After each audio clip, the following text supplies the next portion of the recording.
Hey, what's going on, Los Angeles? Welcome back to the Ram Skinny here on the LAFB network and live from multi LA training camps today. We got Skinny T at Rams camp, obviously the Rams show. I'm actually at Chargers camp about to kick off, but we're bringing you all things Rams here on the Rams Skinny. Skinny, what's up, brother? How we doing? Doing great. Only this is the second to last day, so one day left of Rams training camp. It's bittersweet, you know. It's hard. They're long days sometimes, but it's awesome to be out here. So, yeah, a little bittersweet. Yeah, it's always a lot of work, but crazy how fast it goes by. Like just like that, and it's 2 weeks in, and then the final 2 weeks are just no media coverage. They still obviously have camp and practice, but different schedules and whatnot. So yeah, it goes by fast. But excited to talk with you about the Rams and hopefully some good news. Real quick, show as always brought to you by our friends at BetOnline. Head to betonline.ag today. Use our promo code BELIEVE. That's BLEAV. Gets you a 50% welcome bonus on your first deposit. Tell them the guys at the LAFB network sent you. So Skinny, big news yesterday, Jonah Jackson out with what was the official bruised scapula, bruised scapula. Bruised scapula. The triangular bone in your shoulder blade, basically. So the unfortunate thing about that is it's not related to his injury from last season. It's a new one. Right. Unfortunately, good or bad. Yeah, I don't know if that's good or bad, but just tweak something new. And then today, new news. The other stalwart on the offensive line, Rob Havenstein, leaves practice. What update do you have on his injury status? Coach McVay didn't have a lot to say about it. He said it was a foot, maybe got stepped on, is kind of what he said. The confusing updates are that the Rams' official position is that Jonah Jackson is week to week, and then the national media, your Mike Garofalo's and Adam Schefter's are saying more than that, 6 weeks. So in terms of Havenstein, still seems to be a wait and see. I'll be back here on Saturday, have an update for you then. And then the final guy that's been struggling with injury is tweaked his ankle. Alaric Jackson still not out there today. But again, McVay's not worried about that at this time. Today you could really feel the difference between the starting lineup for the Rams offensive line and their backups. There was a big drop off there. Yeah, and obviously we know from our last show that you'd updated us that Joe Noteboom has been playing for Alaric Jackson at tackle. Were you able to see any more of who's kind of been playing for Jackson? Is it Bo Limmer, the rookie? Or were we seeing Logan Bruss kind of making that jump maybe? Or are they kind of just doing a carousel of guys? The Warren McClendon was in for Rob Havenstein after he went out, and then 57 Zach Thomas in for Jonah Jackson. Gotcha. So not great in the news of Logan Bruss progressing if he's not even getting those backup reps.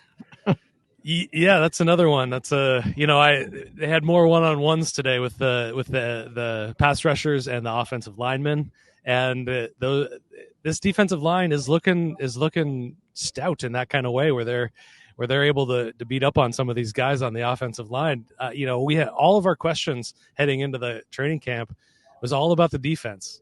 And the defense is really, other than a couple of injuries on that side, it's really coming together. It's really looking pretty fierce and pretty strong and pretty energetic and youthful and excited. And the offense, with these injuries, it's hard to tell. But that pop outside of Cooper Kupp and outside of Demarcus Robinson, there's just not a lot of pop on that side so far. I'm not trying to be alarmist. It's just how these things work sometimes when you're expecting to see one thing and the opposite is true. So yeah, that was kind of my large takeaway from today. Yeah, well, and we talked about it last show, and I think that in where we stand right now, this is probably outside of the injuries, of course, terrible. But where we stand right now, that's probably the best news that the Rams could have and the Rams fans could have is that the fact that the defense is looking so good, because those were all the questions. Like the offense will figure it out as long as they can get healthy, as long as that offensive line, can come together and build that continuity before, week one. I don't think there's any question or any fear of the offense getting things going, get the running game, getting things going. So if there was a unit that's quote unquote struggling, that would be the one you'd want because, they'll do it. Whereas if the defense looked like, oh man, this is going to be a rough, you don't know how long that thing's going to take to get going with the youth and the unknownness and the fact that you're seeing like they're really balling out. I mean, these young guys are looking good on the defensive front. The secondary, Tre'Davious White's looking like old Tre'Davious White a little bit. Like, that's got to be really, really encouraging and really, really exciting. Yeah, absolutely. I wrote about these injuries along the offensive line yesterday, and it just occurred to me that, this team is going to go this way the offensive line goes. If the offensive line all falls in together and looks like it should look with the amount of money that they're spending there and the amount of draft capital that they've used at the position, if this is what the depth is offering, you don't love that. You don't love to see that. And then the next question is continuity heading into the season. Are they going to, seem like one cohesive unit, if Jonah Jackson is out for the duration of the rest of the offseason and preseason? Is he going to hit that first week? Is he going to play the second week? We'll wait and see on that. But those are just questions that are, obvious ones that just pop up. Yeah, no, absolutely. And ones that we'll obviously monitor throughout the rest of camp, even during the closed media time. So let's talk about the good of the offense. And obviously Cooper Kupp, Puka Nacua are who they are, and they look to be primed and ready to go. Puka Nacua was just on Sports Center, I think, this morning. The beauty of having, ESPN LA right here in our confines. He was in studio before training camp, but just talked about, how his expectations and now his expectations are high, but when you have a guy like Cooper Kupp leading that room, everyone's expectations are high.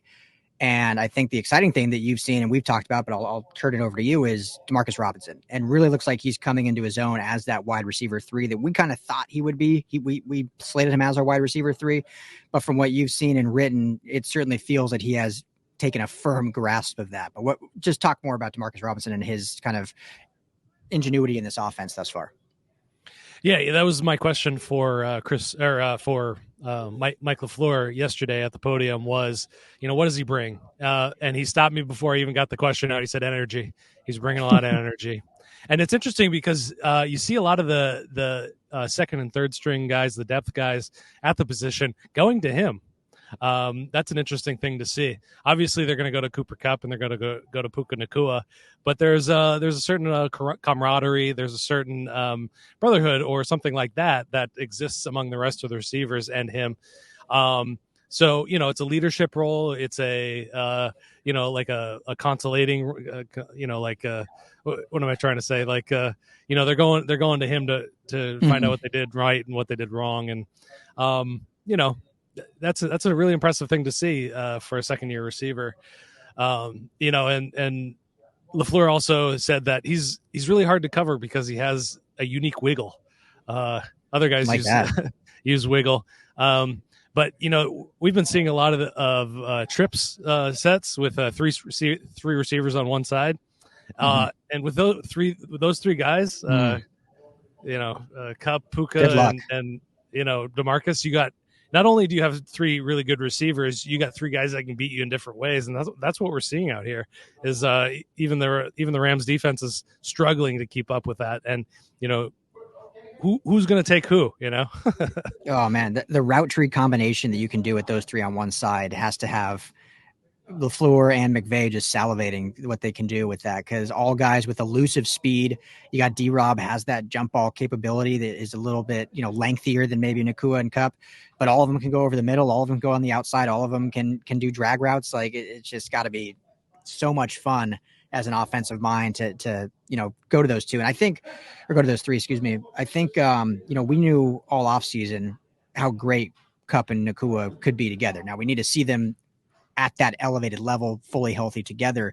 But the big question was who truly was going to be that third receiving option. Like Rams might have the best 2 receivers in football, but it seemed like it was going to be a significant drop off to that wide receiver 3.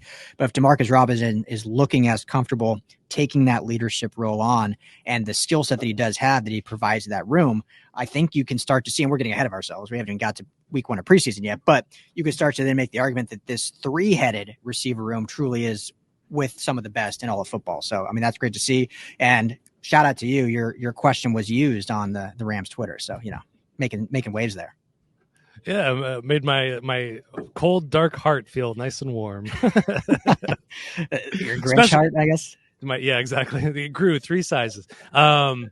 Special shout out to JJ Lapp with 2 A's, as I like to say, on the third team, but he just broke a route, just beat his man, pure speed, caught just probably the deepest touchdown of the day. Ooh, Without his helmet on, he looks maybe just out of middle school, but love that. he's a man out there. Lap with 2 A's. Who threw? Who was it Steady B to Lap? Stetson Bennett. Steady B to double A's. Okay. Yeah, I'm not entirely sure Jimmy Garoppolo could have made that throw though. After he had a terrible day today. I'm sorry to report that. I don't want to talk about bad news that much, but he had a couple interceptions. Didn't look like he could get the ball downfield outside the numbers and any of that stuff. So, one bad day. And you're saying that was Jimmy G had that bad day? Jimmy G, yeah. Okay. So, but he at this point only one series for Stetson Bennett today. Okay, but so he looked good. That's good, but that would indicate, based on what we were talking about last show, that it's still Garoppolo like firmly as QB2 at this point. Yeah, absolutely. Even with the bad day. Okay. Well, yeah, getting over to the defensive side. I don't think any injuries from defense today, right? I think the defense made it out clear. The offense did not, but defense made it out clear. How has, we've talked about the secondary. We've talked a little about the defensive line. I have a follow-up on the defensive line, but I'll start first with Ernest Jones in the linebacker room. I don't think we've hit them yet. And Jones obviously is one of the premier players on this defense. And linebackers hard to really analyze in training camp because you're not tackling and so you're just kind of seeing them in individuals or just seeing if they're in the right places during 11-on-11s. But how's Ernest Jones look to you? I know he's your guy, so give me some shine on Ernest Jones. He's looked so phenomenal, man. He's just looking sharp. He's looking more and more confident. His vocal leadership is very apparent out here. He's taunting guys on the opposite side. He's talking his guys up on the defensive side.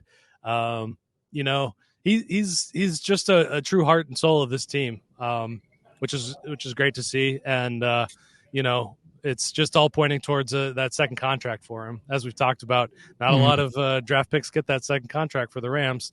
I think this is going to be one. It needs to be one. It needs to be one. I love just seeing you light up when you talk about EJ. You can see it light up. Has there been any other backers? Because as of now, I would say we both feel that probably Christian Roseboom is the other starting linebacker. Obviously, they play a lot of one-backer sets. We've seen in the past, so probably won't. It's not like he's out there every single play. But does it seem like he's firmly in that, or what have you seen from the other backers in the room? Yeah, there hasn't been a lot of rotation on the first team with the linebackers. It's been pretty much set. They'll test guys in and out on the defensive line in the secondary, not so much at the linebacker. And if those are your guys that are communicating the most to the defense, you want them available and in there as much as possible. So yeah. In a way, I guess that makes sense. But my guy Ola Kunle Fudakasi, nice. Still making plays. Love it. So that's great. Hopefully he'll make the team. So and Christian Rosebroom, great head of lettuce. So can't be understated on that. Quickly, I wanted to follow up on Bobby Brown. Talked about him last show. Seemingly McVay a little bit frustrated, peeved, whatever you call it. It seemed like Bobby Brown just decided to kind of finish up practice a little early. You wrote an article about it as well. Any update on that? Did he look to bounce back, or is he in the doghouse, or what's going on with our guy? Frickin' Bobby Brown, man. That's a quote from Sean McVay right there. Frickin' Bobby Brown. No, he actually had a fantastic day today. He was in the backfield several times, a couple of run stuffs, and a couple of sacks today. So, and Sean McVay made a point to call him out in his press conference today. So, still in the good graces, still probably going to be fighting for playing time on the front with all those new guys, but he's going to have some playing time for sure. Byron Young also had a fantastic day today as well. Again, a couple of sacks, a couple of run stops, looking good in coverage too, getting outside. They were doing a lot of swing passes out of the backfield, getting Kyron kind of involved in that. So that was kind of fun to see where you were able to see particularly Ernest Jones and then those two outside linebackers kind of working left to right on those plays. Yeah, no, that's fantastic. Looking good. That's good. And then who has, when Brown has not been at, has it been Laurel Murchison, or who's kind of the other kind of interior guys that have been playing alongside Fisk that you've seen? Yeah, there's been a heavy rotation. Tyler Davis, rookie, hasn't cracked into that rotation, but yeah, Laurel Murchison definitely mainstay up there. DeJuan Johnson, I saw him in there a couple of times. Corey Durden in there a couple of times. So yeah, it's all, they're testing everybody out because you want that big rotation. You want certain guys for certain downs and distances and programs. So yeah, they're trying them all out.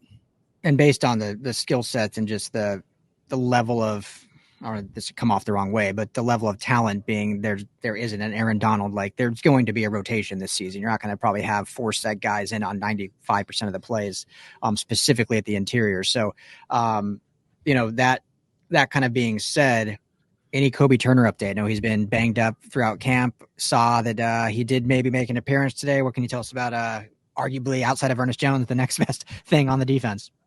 Yeah, he was back in today and looking good. McVay called him out in the press conference as well. Said his presence was felt, and he was really getting after it. He really was making an impact today. Probably the heart and soul of it. Maybe that's why they look even better today than they have in the other days. Having him in there, so.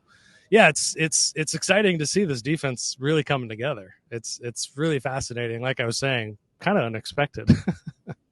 Yeah, I mean, geez, something's in the water, I guess, with this defense, because last year our slogan was better than expected, and they're just rolling that right into 2024, I guess. Better than expected. Let's hope so. Take that, I guess. Yeah, let's take that. So, well, great. Well, it sounds like it's been a great day at camp. Obviously, you'll be out there again on Saturday for the final media day at camp. Any other kind of final notes that you want to share? Did we kind of hit all the main topics there? The last thing of the day was a foot race between 2 of the strength and conditioning coaches. Apparently they had been going back and forth at each other about who was faster. I don't know their names and I don't know who won, but McVay said it was really important for the guys to find out exactly who was the fastest strength and conditioning coach on the staff. And McVay said it was a slow motion 40 for sure. And McVay didn't get involved in that race. He let them just hash it out. He did not. I bet of all the coaches, he's got to be the fastest, right? McVay? I mean, Aubrey Pleasant might. He's maybe. Yeah. I would probably give. Who's the wide receiver? What's the wide receiver's coach's name? I'm just blanking on it right now. Yarbo. Yeah. I think he's got some wheels on him. I think he's kind of a wiry guy. I bet he could put the burners on for 40 yards.